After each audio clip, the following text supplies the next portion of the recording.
నిజామాబాద్ జిల్లా ఇందూరు గౌతమనగర్లో మాయావార్ సాయిరామ్ ఆధ్వర్యంలో భారతీయ జనతా పార్టీ మహాజన్ సంపర్క్ అభియాన్ కార్యక్రమం నిర్వహించారు. ఈ ఎన్నికల ప్రచారానికి ముఖ్య అతిథిగా అర్బన్ ఎమ్మెల్యే ధన్పాల్ సూర్యనారాయణ గుప్తా పాల్గొన్నారు. ఈ సందర్భంగా ధన్పాల్ సూర్యనారాయణ మాట్లాడుతూ ధర్మం కోసం, దేశ రక్షణ, అభివృద్ధి కోసం బీజేపీ పార్టీకి ఓటు వేసి నరేంద్ర మోడీని మరోసారి ప్రధాని చేయాలని పిలుపునిచ్చారు. కాంగ్రెస్ ప్రభుత్వం ఇచ్చిన హామీలను నెరవేర్చడంలో విఫలమైందని ఎద్దేవా చేశారు. మే 13వ తేదీన ప్రతి ఒక్కరూ తమ ఓటు హక్కును వినియోగించుకోవాలని, ఎవరైనా అందుబాటులో లేకుంటే వారిని పిలిపించి ఓటు వేసే విధంగా కుటుంబ సభ్యులు చొరవ చేయాలని విజ్ఞప్తి చేశారు.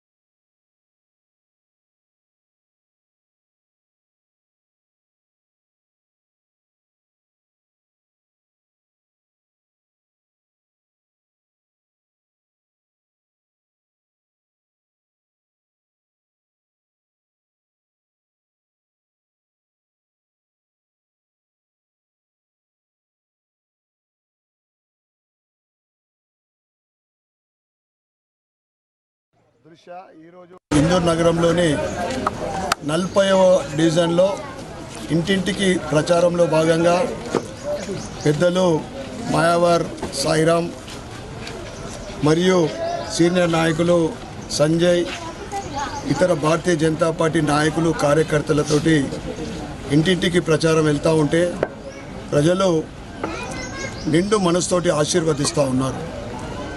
ప్రతి ఒక్కరు కూడా తన ధర్మం నిలబడాలంటే, దేశ అభివృద్ధి జరగాలంటే, దేశ రక్షణ పటిష్టం కావాలన్నా తప్పకుండా భారతీయ జనతా పార్టీకి ఓటేస్తామని, కమలం పువ్వు పైన ఓటేసి గెలిపిస్తామని నిండు మనసుతోటి ఆశీర్వదిస్తూ ఉన్నారు. అదే రకంగా ఇంకొక వైపు కాంగ్రెస్ వాళ్ళు అమలు కాని అబద్ధపు హామీలు 6 గ్యారెంటీలని, 420 హామీలు దాంతోపాటు ఇచ్చి ప్రజలని కన్ఫ్యూజ్ చేస్తూ ఉన్నారు. ఎందుకంటే ఇప్పటికీ ఒక్కటంటే ఒక గ్యారంటీ కూడా వాళ్ళు అమలు చేయలే. ఈ ఫ్రీ బస్ అంటే మహాలక్ష్మిలో ఫ్రీ బస్ ఒకటే కాదు, ప్రతి మహిళకు 2,500 రూపాయలు ఇవ్వాలా, 500 రూపాయలకు గ్యాస్ సిలిండర్ ఇవ్వాలి. అయితేనే అది మహాలక్ష్మి స్కీమ్ కంప్లీట్ అవుతుంది.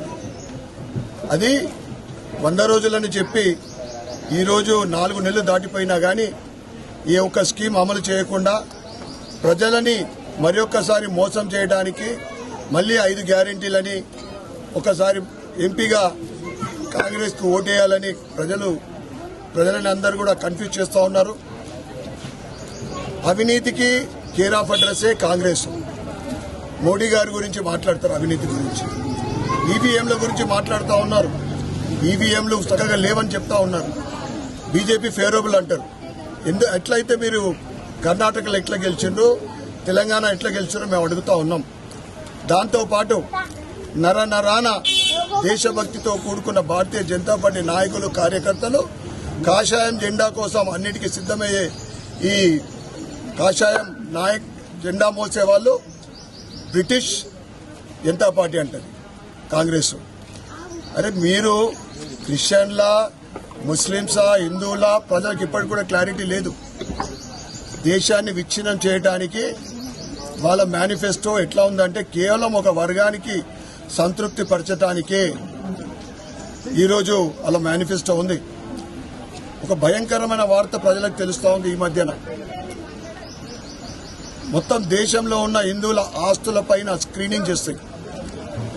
ఆస్తులని విడగొట్టి మనకు 2 ఇండ్లుంటే ఒక ఇల్లు ఇంకొకరికి, ముఖ్యంగా ముస్లింలకు ఇవ్వడానికి, మనము కూడగొట్టుకున్న సంపాదించిన ఆస్తులు ధరము, మన ఇంట్లో ఉన్న బంగారాన్ని ముస్లింలకు ఇవ్వడానికి కాంగ్రెస్ ఒక కుట్రపూరితమైన మేనిఫెస్టోని తయారు చేసి కేవలము ఓటు బ్యాంక్ కోసమే, ముస్లిం ఓటు బ్యాంక్ కోసమే ఆ మేనిఫెస్టో తయారు చేయడం జరిగింది. అంతకుముందు ప్రధానమంత్రి మన్మోహన్ సింగ్ కూడా ఈ ప్రపోజల్ని పెట్టడం జరిగింది. ఏంటిదంటే అదృష్టం కొద్ది 2014లో భారతీయ జనతా పార్టీ నరేంద్ర మోడీ గారి నాయకత్వంలో ప్రభుత్వం రావడం జరిగింది. లేదా అంటే ఏదైతే వీళ్ళు ఇప్పుడు ప్రపోజల్ పెట్టినరో మైనార్టీకి ఆస్తి పంపకం అనేది అది ఎప్పుడో జరుగుతుండే. కానీ ఈరోజు 10 సంవత్సరాలు నరేంద్ర మోడీ గారి పరిపాలన దినదినాభివృద్ధి చెందుతా ఉంది. ప్రజలందరూ కూడా చూస్తూ ఉన్నారు. తప్పకుండా కమలం పువ్వు పైన 13వ తారీఖు మే రోజున ప్రతి ఒక్కరికి మేము ఒక మెసేజ్ ఇస్తా ఉన్నాం. అందరినీ కోరుతా ఉన్నాం, చేతులెత్తి దండం పెడతా ఉన్నాం. ప్రతి ఒక్కరు కూడా ఓటేయాలి. మన పిల్లలు వేరే ఊర్లలో ఉంటే కూడా దయచేసి పిలిపించుకొని పెద్ద మొత్తంలో పొద్దున 7 గంటలకే బూత్ దగ్గరికి వచ్చి ఓటేయాలని మీ అందరూ కూడా చేతులెత్తి దండం పెడుతూ భారత్ మాతాకి జై.